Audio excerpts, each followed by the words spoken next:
Olá, nono ano, sexta videoaula de ciências. Iniciamos hoje a unidade 3, diversidade da matéria. Esse assunto vocês encontram na apostila volume 2, entre as páginas 2 e 4 e também 9 a 12. Temos aqui então a tabela periódica e daí a gente precisa relembrar algumas informações a respeito dela. Tabela periódica aqui nós já estudamos que os elementos químicos, então, aqui representados, eles têm um símbolo, tem um nome, tem o estado físico, a distribuição eletrônica, o número na parte superior é a massa e aqui na lateral é o número atômico. Mas, para esse assunto agora, nós vamos nos concentrar única e exclusivamente na última camada eletrônica do elemento químico, chamada de camada de valência. Então, agora, a única coisa que vocês precisam fazer é identificar o símbolo do elemento e também a sua última camada. No caso do fósforo, ele tem 5 elétrons na última camada. Mas por que isso, professor? Porque eu preciso estudar e lembrar e saber apenas a última camada. Porque na natureza, de todos os elementos químicos conhecidos, apenas os elementos químicos do grupo 18 são considerados estáveis. São elementos que têm a última camada completa com o máximo possível que ela comporta. No caso do hélio, 2 elétrons, já que ele só tem a camada K, e no caso dos demais elementos químicos, 8 elétrons na última camada. Todos os outros elementos químicos conhecidos, eles precisam se ligar um ao outro para adquirir estabilidade. Ou seja, na natureza você vai encontrar sozinhos apenas elementos do grupo dos gases nobres. Os outros elementos, eles sempre vão estar ligados a outros elementos do mesmo tipo ou elementos diferentes para ficarem estáveis, num processo chamado de ligação química. Ligações químicas que a gente vai estudar são as ligações covalente, iônica e metálica, sendo que a primeira que a gente vai estudar é a ligação iônica, também chamada de ligação eletrovalente.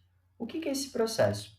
Esse processo é um processo em que elementos que têm a última camada eletrônica com 1, 2, 3 elétrons se ligam com elementos que têm na última camada 5, 6 ou 7 elétrons. Elementos que têm 1, 2 ou 3 e elementos que têm 5, 6 ou 7, eles querem ficar estáveis. Na ideia, eles querem ficar com a última camada completa com 8 elétrons. Então, a gente precisa perceber o seguinte: de 1 para 8, faltam 7. Então, um elemento que tem 1 possui a tendência de perder 1 do que ganhar 7. Elementos que têm 2, por faltar para chegar a 8, faltam 6, é mais fácil para ele perder 2 do que ganhar 6.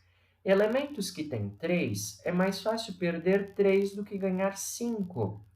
Lembrando, elementos querem ficar com 8. Então, se ele tem 1, 2 ou 3, é muito mais difícil ele ganhar a quantidade que falta do que perder essas quantidades. Por outro lado, elementos que têm 5, para 8 faltam 3. Elementos que têm 6, falta só 2. E elementos que têm 7, só falta 1. Então, esses elementos aqui, eles têm tendência de ganhar. Então, aqui de forma resumida, quem tem 1, 2 ou 3, possuem tendência de perder elétrons. O elétron é negativo, então, ao perder elétron, eles ficam positivos, chamando-se, então, cátions. Elementos com 5, 6 ou 7, eles possuem tendência de ganhar elétrons. Ao ganharem elétrons que são negativos, eles ficam negativos, chamando-se ânions. Por isso que a ligação se chama iônica, porque ela é formada por íons. Quando um elemento fica positivo, ele fica cátion, e quando ele fica negativo, ele fica ânion. Por ficarem com cargas opostas, eles sofrem atração eletrostática. O positivo acaba atraindo o negativo. Essa ligação iônica, de forma simples, ela é feita entre metais e não metais. Por quê? Porque os metais vão ter a sua última camada com 1, 2 ou 3 elétrons. Já os não metais, eles vão ter 5, 6 ou 7 elétrons. Vamos aprender agora como representar a ligação química iônica. Vamos pegar, por exemplo, o elemento químico sódio e o elemento químico cloro. Eu já coloquei aqui para vocês quantos elétrons cada um tem na última camada. o sódio tem 1 elétron e o cloro tem 7. Então é importante consultar a tabela periódica e descobrir o símbolo e a última camada, como eu falei lá no início. Sódio tem 1, cloro tem 7. Nós, para representarmos, vamos utilizar duas fórmulas. A primeira é a fórmula eletrônica ou fórmula de Lewis.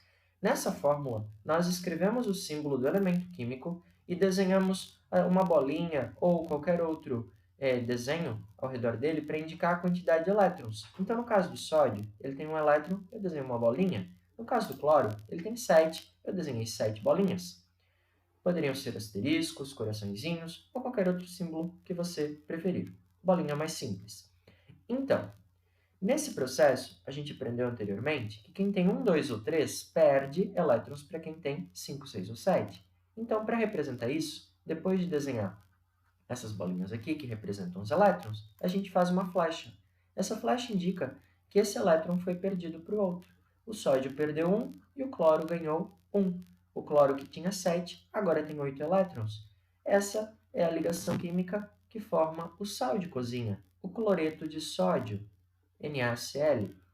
Essa é a fórmula eletrônica, com os elétrons e com a flechinha indicando esse elétron que foi perdido. Também vamos fazer a fórmula iônica. A fórmula iônica é para indicar a carga positiva ou negativa. No caso do sódio, ele perdeu 1 elétron, então ele vai ficar Na+, indicando que ele perdeu 1. O cloro vai ficar Cl-, indicando que ele ganhou 1 elétron. O número 1 não aparece justamente porque é 1. Se tivessem sido perdidos ou ganhos 2, 3, a gente indicaria o número sim. Nesse caso, não, porque é o número 1. Na+, porque perdeu um elétron, Cl-, porque ganhou 1. Vamos para um outro exemplo? Vamos agora para o cálcio e para o oxigênio. Consultando a tabela periódica, símbolo do cálcio é Ca, número de elétrons na última camada, 2. Oxigênio tem 6 elétrons na última camada. Fazendo a fórmula eletrônica ou fórmula de Lewis, 2 elétrons ao redor do Ca, 6 elétrons ao redor do oxigênio. Ca tem 2 elétrons, possui tendência de perder, oxigênio tem 6, tem tendência de ganhar. Então, vamos fazer para cada elétron uma flechinha indicando isso. Então, Ca perdeu 2 elétrons. Nesse caso, 2 flechas porque são 2 elétrons. Para cada elétron perdido, desenhamos uma flechinha. Aqui está a fórmula eletrônica prontinha. Vamos agora para a fórmula iônica. Fórmula iônica, o Ca fica 2+, porque perdeu 2 elétrons, e o oxigênio 2-, porque ganhou 2 elétrons. É como se fosse um expoente aqui, né, que a gente faz dessa forma. Vamos para um outro exemplo? Mg tem 2 elétrons na última camada e o flúor tem 7. Na fórmula eletrônica ou fórmula de Lewis, o Mg desenhamos 2 bolinhas indicando isso, que ele tem 2 elétrons, e o flúor tem 7. Detalhe importante, o magnésio vai precisar perder os 2 elétrons dele. Porém, o flúor só vai ganhar 1. Então, indicamos aqui através de uma flecha que o flúor ganhou um elétron. Só que o magnésio tem ainda um elétron para doar. Ele não pode ficar com ele, porque ele tem tendência de perder, mas ele também não pode doar para aquele flúor, porque aquele flúor ele já tinha 7, já ganhou 1, já está com 8. Ele não pode ficar com 9. Então, o que eu preciso fazer? Eu preciso colocar aqui outro flúor para receber esse outro elétron. Então, nesse caso, eu precisei de 2 flúors, cada um recebendo um elétron, para receber os 2 elétrons que o magnésio tinha. Na fórmula iônica, a gente vai ter o magnésio 2+, porque perdeu 2, e o flúor menos, porque ganhou 1. Porém, aqui embaixo, num número que a gente chama de índice, a gente vai colocar o número 2. Por quê? Porque temos 2 flúors. Por que no magnésio não tem número nenhum embaixo? Porque só tem 1, o número 1 não aparece.